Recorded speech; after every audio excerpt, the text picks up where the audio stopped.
ಜೀವನದಲ್ಲಿ ಏನಾದರೂ ದೊಡ್ಡದನ್ನು ಸಾಧಿಸಬೇಕೆಂದಿದ್ದೀರಾ? ನಿಮ್ಮದೇ ಒಂದು ಗುರುತು ಮೂಡಿಸಬೇಕು, ಏನನ್ನಾದರೂ ಪಡೆಯಬೇಕು ಅಥವಾ ದೊಡ್ಡ ಮಟ್ಟದ ಯಶಸ್ಸನ್ನು ಕಾಣಬೇಕು ಎಂಬ ಆಸೆ ನಿಮಗಿದೆಯಾ? ನಿಮ್ಮ ಕನಸುಗಳು ಎಷ್ಟು ದೊಡ್ಡದಾಗಿದೆ ಎಂದರೆ ಅವು ನಿಮಗೆ ನಿದ್ದೆ ಮಾಡಲು ಬಿಡುತ್ತಿಲ್ಲ ಅಲ್ಲವೇ? ಆದರೆ ಇವೆಲ್ಲದರ ನಡುವೆ ಒಂದು ದೊಡ್ಡ ಅಡೆತಡೆ ಇದೆ, ಅದೇ ಡಿಸ್ಟ್ರಾಕ್ಷನ್ ಅಥವಾ ಗಮನಭಂಗ. ನಿಮ್ಮ ಫೋಕಸ್ ಕೇವಲ ಒಂದೇ ಒಂದು ವಿಷಯದ ಮೇಲಿರಬೇಕು, ಆದರೆ ಅದು ಆಗ್ತಿಲ್ಲ. ಇಂದು ಇನ್ಸ್ಪೈರ್ ಯಂಗ್ ವಾರಿಯರ್ ಚಾನೆಲ್ನಲ್ಲಿ ನಾವು ಮಾತಾಡ್ತಿರೋ ವಿಷಯ ನಿಮ್ಮ ಜೀವನವನ್ನೇ ಬದಲಾಯಿಸಬಹುದು. ಅಮೆರಿಕನ್ ಸೈಕಾಲಜಿಕಲ್ ಅಸೋಸಿಯೇಷನ್ 1992ರಲ್ಲಿ ಒಂದು ರಿಸರ್ಚ್ ಮಾಡಿತು. ಅದರ ಪ್ರಕಾರ ಒಬ್ಬ ಸಾಮಾನ್ಯ ಮನುಷ್ಯ 90 ನಿಮಿಷಗಳಿಗಿಂತ ಹೆಚ್ಚು ಸಮಯ ಒಂದೇ ವಿಷಯದ ಮೇಲೆ ಗಮನ ಹರಿಸಲು ಅಥವಾ ಕಾನ್ಸಂಟ್ರೇಟ್ ಮಾಡಲು ಸಾಧ್ಯವಿಲ್ಲವಂತೆ. 90 ನಿಮಿಷಗಳ ನಂತರ ಆತ ಯಾವುದಾದರೂ ವಿಷಯಕ್ಕೆ ಡಿಸ್ಟ್ರಾಕ್ಟ್ ಆಗೇ ಆಗ್ತಾನೆ.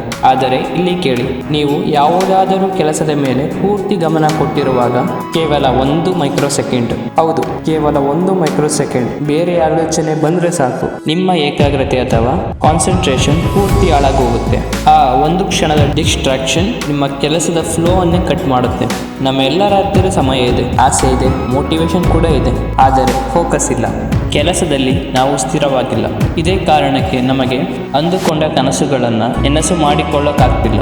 ನಿಮ್ಮ ಮನಸ್ಸಲ್ಲಿ ಈಗ ಒಂದು ಪ್ರಶ್ನೆ ಬರಬಹುದು, ನಾವೇಕೆ ಇಷ್ಟು ಬೇಗ ಡಿಸ್ಟ್ರಾಕ್ಟ್ ಆಗ್ತೀವಿ? ಇದಕ್ಕೆ ಉತ್ತರ ಇಲ್ಲಿದೆ. Practice makes A man perfect. ಹೌದು, ಬಾಲ್ಯದಿಂದ ಇವತ್ತಿನವರೆಗೂ ನಾವು ಒಂದೇ ಕಡೆ ಗಮನ ಕೊಡೋದನ್ನು ಅಭ್ಯಾಸ ಮಾಡಿಲ್ಲ, ಆದರೆ ಗಮನವನ್ನು ಅತ್ತಿಂದಿತ್ತ ಹರಿಸೋದನ್ನು ಚೆನ್ನಾಗಿ ಅಭ್ಯಾಸ ಮಾಡ್ಕೊಂಡಿದ್ದೀವಿ. ಕ್ಲಾಸ್ ರೂಮಲ್ಲಿ ಟೀಚರ್ ಪಾಠ ಮಾಡ್ತಿದ್ರೆ ನಮ್ಮ ಗಮನ ಬೇರೆ ಕಡೆ ಇರ್ತಿತ್ತು. ಊಟ ಮಾಡುವಾಗ ನಮ್ಮ ಗಮನ ಟಿವಿ ಅಥವಾ ಮೊಬೈಲ್ ಮೇಲಿರುತ್ತೆ. ಹೀಗೆ ನಾವು ಬಾಲ್ಯದಿಂದಲೂ ಗಮನ ಕೊಡದಿರುವುದನ್ನೇ ಪ್ರಾಕ್ಟೀಸ್ ಮಾಡಿಕೊಂಡು ಅದರಲ್ಲಿ ಮಾಸ್ಟರ್ ಆಗಿದ್ದೀವಿ. ನಮ್ಮ ಬ್ರೈನ್ಗೆ ಡಿಸ್ಟ್ರಾಕ್ಟ್ ಆಗೋದು ಅಭ್ಯಾಸ ಆಗಿಬಿಟ್ಟಿದೆ.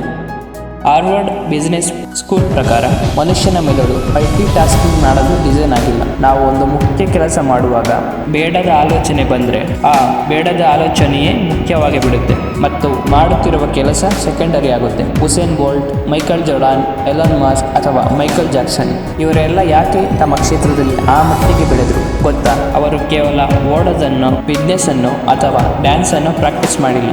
ಅವರು ತಮ್ಮ ಬಾಲ್ಯದಿಂದಲೂ ಫೋಕಸ್ ಮಾಡೋದನ್ನು ಪ್ರಾಕ್ಟೀಸ್ ಮಾಡಿದರು. ಅದಕ್ಕೆ ಅಬ್ಸರ್ವೇಷನ್ ಪವರ್ ಅಷ್ಟು ಅದ್ಭುತವಾಗಿತ್ತು. ಇದನ್ನು ಸರಳವಾಗಿ ಹೇಳ್ತೀನಿ ಕೇಳಿ.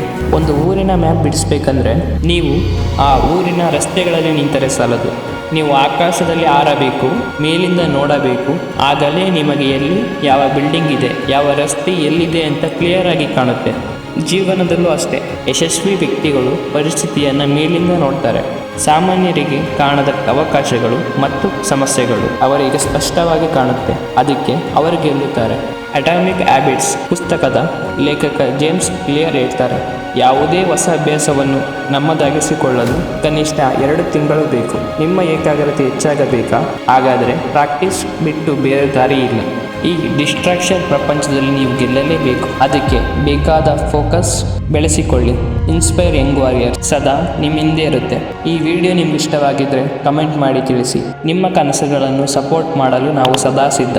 ಮುಂದಿನ ವಿಡಿಯೋದಲ್ಲಿ ಸಿಗೋಣ. ಧನ್ಯವಾದಗಳು.